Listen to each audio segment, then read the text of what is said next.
જય ગૌ માતા.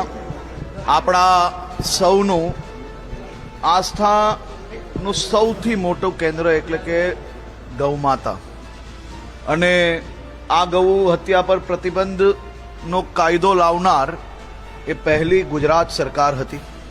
આદરણીય પ્રધાનમંત્રી શ્રી નરેન્દ્રભાઈ મોદીજીના ગુજરાતના મુખ્યમંત્રી કાલ દરમિયાનના શાસનમાં આ કડક કાયદો અમલમાં મૂકવામાં આવ્યો.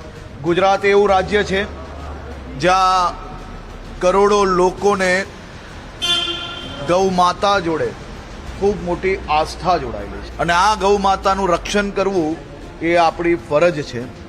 આ ભૂપેન્દ્રભાઈ પટેલની સરકાર એ ગૌ હત્યારાઓને એક પછી એક પકડવાનું જ નહીં, માત્ર આ ગૌ હત્યારાઓને માત્ર એમના કેસ કરીને જામીન પ્રાપ્ત થઈ જાય એટલું જ નહીં, એ કેસ કર્યા પછી ડે ટુ ડે ફોલોઅપ કરીને આવા ગૌ હત્યારાઓને સજા અપાવવામાં સફળતા પ્રાપ્ત કરીએ છીએ.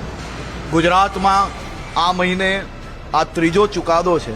કાલે અમદાવાદ કોર્ટ દ્વારા આ ઐતિહાસિક ફેસલો આપવામાં આવ્યો છે અને બે હત્યારાઓને 7 વર્ષની કડક સજા આપવામાં આવી છે. ગુજરાત સરકાર, પોલીસ વિભાગ અને કાયદો વિભાગ આ બધાને હું અભિનંદન આપું છું. એક પછી એક આ તમામ ગૌ હત્યારાઓને સજા અપાવવામાં સફળતા પ્રાપ્ત